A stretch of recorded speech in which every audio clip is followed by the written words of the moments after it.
hagati y'umuntu witwa Magashi utari umunyamakuru ari gukoresha imbuga nkoranyambaga nahoze na Papi w'umunyamakuru. Ntekereza ko nta muntu ukunda iki gihugu kuruta undi.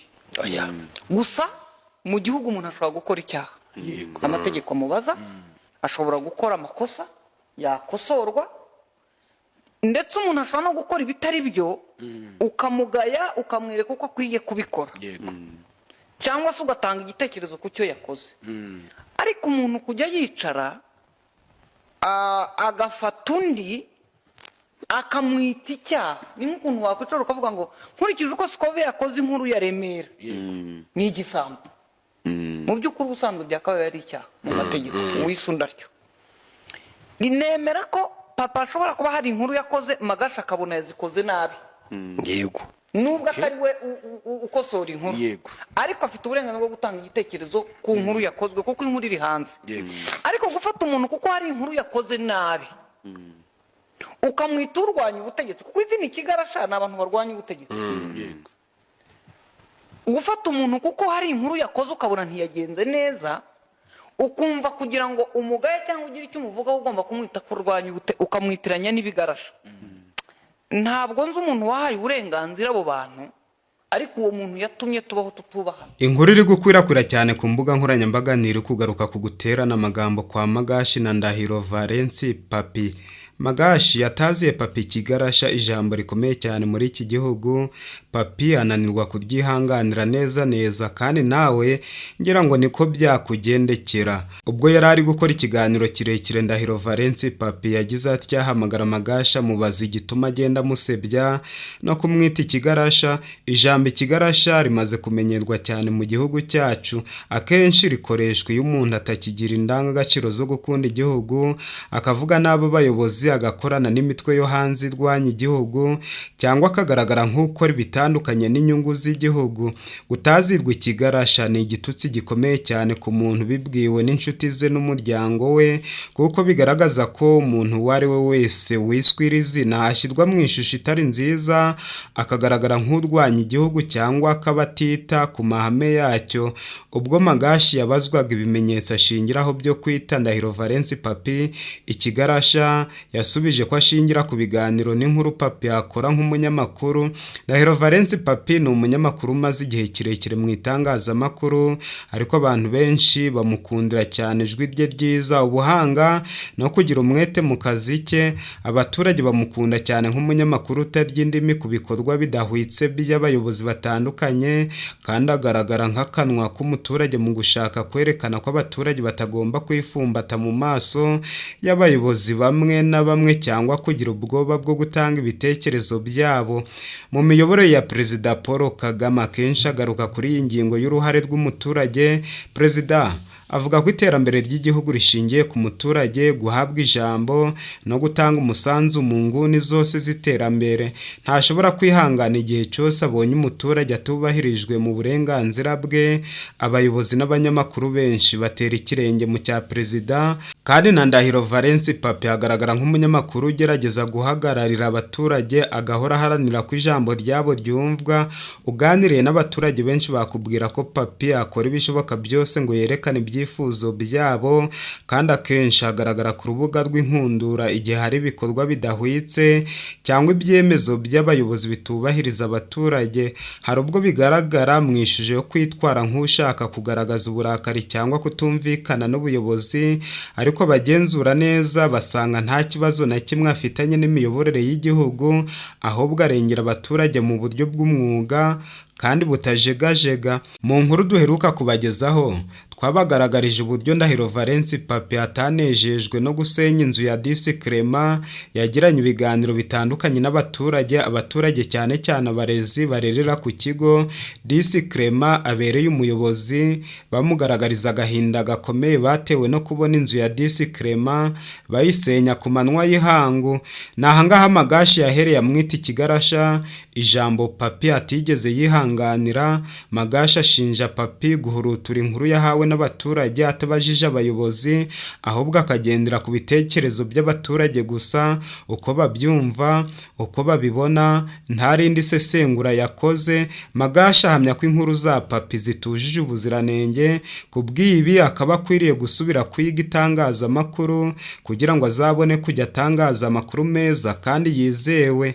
Ibi byateye uburakari bwinshi Papi, yavuze n'ijwi rikakaye ko Magashi nta jambo na ritoya mufiteho, ko adashobora kumucira urubanza ku mwuga we. Mu yandi magambo, Papi yagaragaje ko umuntu ugomba kumubaza ibyo akora ari umuntu umufiteho ububasha mu nzego zibishinzwe, kandi ngo ni kenshi akora inkuru ku mugaragaro akabaza n'abayobozi bireba ku mugaragaro.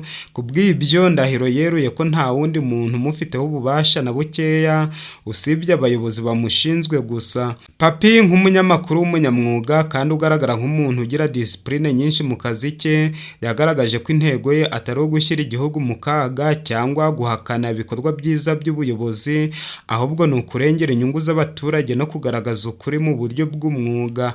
Ndahiro Valens Papi ahamya yeruye ko kuba umunyamakuru yagira ibyo avuga ku buyobozi budakora ibihwitse bitandukanye n'ubugizi bwa nabi cyangwa gukorera hanze y'igihugu cyangwa gukorana n'imitwe ishaka kurwanya igihugu, ahubwo ko ari ukubahiriza umwuga w'itangazamakuru no gutanga amakuru afitiwe gihamya. Amategeko nagira icyaza kureba rurifite ikiri bubaze BTN nisanga byarenze umurongo w'amategeko y'umwuga w'itangazamakuru.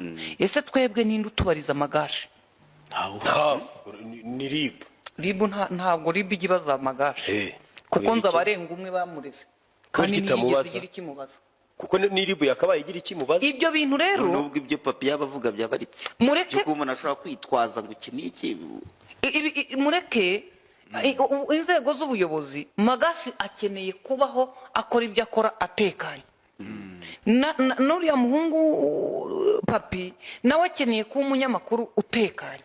Bityo rero abantu ntibakajya bapfa akantu gato ngo tubyihorere tubireberere bize gukura, kandi abantu ntibabihuriza hamwe ngo abanyamakuru babiri barashyamiranye. Oya, nta banyamakuru babiri bashyamiranye. Ni umunyamakuru undi muntu utari umunyamakuru. umunyamakuru. Umuntu ashobora kwibaza, ntekereza Magashi ntabwo azi Magashi yenemera ko ibyo avuga niba mvuze nzi ko ari bugaruke kumvugaho, ariko nzi ko ibyo Magashi avuga ntabwo azi icyo bita umuntu kuba ikigashi icyo bivuze. Arabizi, avuga ibyo atazi. Ntabwo abizi, kuko iyo abimenya Magashi yiga kumenyekana mwese mukamumenya. Yatangiye avuga ko ndi ikigarasha, ariko ngiye nkamubwira nti none abantu bakamuha ati wamwumvise se abani nturetse no kuvuga ko yavuze ko ndi ikigarasha, niyo yavuga ko ndi interahamwe sindi buyibe. Ntabwo mfite umwanya wo kujya kumubaza ngo kuki, azavuga ageze aho ahagarare. Ariko hari abadashobora kwemera ibyo. Arazangira ngo yigeze agera no kuwitwa Karenzi, arangiza Karenzi afata Papi. Sinzi n'abandi bose yagiye azana ntibuka amazina. Karenzi niwe nibuka kuko niwe wigeze kugira ikibazo ngira ngo aranamurega muri RIB n'abandi. Ariko nemera ko abantu mu mbuga nkoranyambaga turimo turakoresha amagambo atari meza. Karenzi afite uwo yatatse, Scovia afite uwo yatatse, mfite uwo wanyatatse, mfite n'undi, ariko abantu bakavuga toya murekeraho. So turasaba ubuyobozi rwose mudufashe. Mu gihe tugeze ku musozo w'iki kiganiro, mu nyemerere mbahe bonasi ibintu mwakora mukarushaho kugira ubuzima bwiza. Kugira ubuzima bwiza ni ubutunzi buruta ubundi butunzi bwose muri iyi si. Umuhanga wo kubaho mbere yo gukora ikindi kintu cyose akora ibishoboka byose, akamenya ibintu byamugeza ku buzima bwiza maze bukamufasha gukora ibintu byinshi adahungabanye. Noneho dore amabanga yabafasha kugira ubuzima bwiza. Umuntu ushaka kugira ubuzima bwiza akwiriye kwimenyereza kubyuka anywa amazi y'akazuyaze, hashyira isaha imwe akarya ibyo kurya bitunganyije neza birimo intungamubiri akeneye kugira ngo abashe gutangira neza umunsi no kongera ubudahangarwa bw'umubiri. Nyuma yaho akongera kunywa amazi mu masaa sita kugira ngo umubiri ubone amazi ahagije akenewe mu mikorere myiza y'ingingo zose, harimo umutima, amara n'umwijima. Ibya nimugoroba akabirya atarengeye saa 9 kugira ngo igifu n'amara bifate umwanya wo gusya ibiryo neza mbere yo kuryama. Nijoro ntagire ikintu na kimwe akoza mu kanwa kugira ngo igifu n'izindi ngingo z'umubiri zibone umwanya wo kuruhuka no kwisukura bihagije. Iyo iyi gahunda yubahirijwe buri munsi ifasha umubiri kugumana ubuzima bwiza, igogorwa rikorwa neza, amaraso agatembera neza kandi bigabanya ibyago by'indwara nyinshi. Iyi niyo gahunda iboneye ku bantu bose bashaka kugira ubuzima bwiza kandi bwizewe. Nubwo abantu benshi bakunda kunywa amazi akonje cyane cyane amazi yo muri firigo, ariko atera ingaruka nyinshi. Amazi akonje cyane ashobora kugira ingaruka ku mubiri yanyowe kenshi cyangwa akoreshwa mu gihe cyose. Ashobora guhungabanya igogorwa ry'ibiryo kuko igifu gisaba ubushyuhe busanzwe kugira ngo gisye neza ibiryo twinjije mu mubiri. Nanone amazi akonje cyane ashobora gutera ububabare mu muhogo cyangwa mu gifu, ndetse rimwe na rimwe agatuma amaraso atembera buhoro buhoro mu mubiri. Niyo mpamvu ari byiza kunywa amazi ari ku gipimo gisanzwe cyangwa akazuyaze, kuko ariyo afasha umubiri gukora neza no koroshya igogorwa ry'ibiryo. Cyane cyane umuntu akanywa amazi y'akazuyaze akibyuka mu gitondo kugira ngo umubiri ubashe gusohora imyanda mu buryo bwiza. Naho amazi akonje ntimumpeho. Inshuti bavandimwe, mudahwema kubana nanjye buri munsi mu biganiro bitandukanye. Mbashimiye kuba mwaramaze gukanda subscribe n'inzogera, kandi muribonera yuko ari mwebwe bifitiye umumaro. Gusa wowe niba utarayikanda nawe yikande, uzaje ugira amahirwe yo gusangizwa ikiganiro twaguteguriye uwo mwanya. Akaryoshye nakagaruka. Noneho munyemerere mbimbasezeyeho, maze tuzongere kubonana muri video y'ubutaha. Bye bye.